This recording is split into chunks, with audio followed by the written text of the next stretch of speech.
传统经典水盆羊肉，一个水字就要求汤色清澈清亮，但不是寡淡无味，让人闻着喝着鲜香肥美。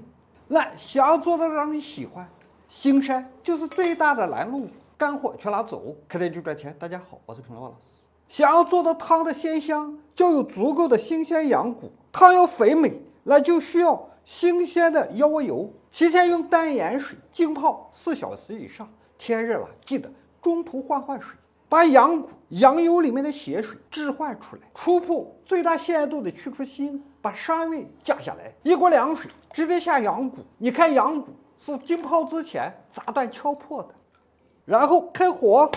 咱都知道骨头凉水下锅都是要焯水的步骤之一，那咱这一步到底算不算焯水呢？咱接着往下看。随着加热，水温的直线升高，你看血沫子就飘起来了，看着把它飘一飘，飘净，把残存的腥味彻底的去除掉。切记用小火，不能用大火去冲，不然汤就浓白而不清亮了。这里不是焯水，我们就是要最大限度的把鲜香保留到这锅汤里。煮上个15分钟，血沫子打净，处理好的羊油，这个时候下锅，把油脂释放到汤里，汤的肥美也就有了。水盆羊肉香的特色就是这盘香料，以清甜香料为君，非陈料，着实增鲜，一定要合理，不能抢了汤的鲜香肥美。袋子扎紧后，记得用清水清洗浸泡15分钟。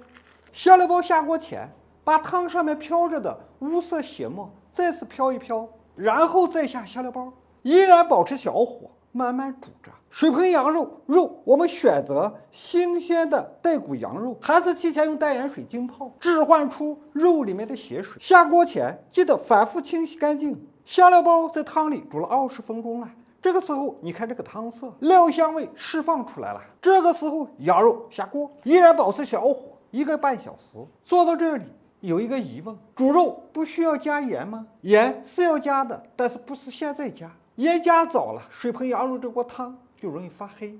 小火煮了1个小时了，你看油花也飘出来了，肉直到脱骨了。这个时候加入淡淡的一个盐味、咸味，通过最后这30分钟，让肉吸收到盐味，而且盐能进一步粗化，使这锅汤更鲜美。煮到时间先捞肉，鲜香有肉，连着骨头，看着就香。趁热了上筷子，就这么一扒拉，肉干干净净的就脱骨了，肉酥烂，但口感不是紧实弹牙。打出羊油料包，这样一锅鲜香肥美、清澈透亮的羊汤好了。羊油上火，料包打开，熬一熬，熬成料香羊油，掌控好火候，千万不敢熬过了，不然就发苦了。熬成这种状态，及时关火，利用余热使羊油再出一出，然后用吸漏过滤出料渣，沥出来料渣千万不要扔，放到自然凉，再次装包，可2次利用。每碗提香的料香羊油好了。最后一个画龙点睛的调味，清鲜花椒水，滚烫的羊汤浇入，上笼加盖，上气后蒸15分钟，这样花椒水麻香味才好才浓。料油、花椒水、盐、胡椒粉、味精备好，羊肉手撕装碗，撕好的肉用热汤冒一冒，冒热，调入盐、味精、胡椒粉，撒上一把蒜苗花，浇入原汤，冲开粉料，激发出蒜苗的窜香，淋上花椒水、料油，最后点缀一捏香菜，配上小菜、月牙饼，这样我们的水盆羊肉制作完成。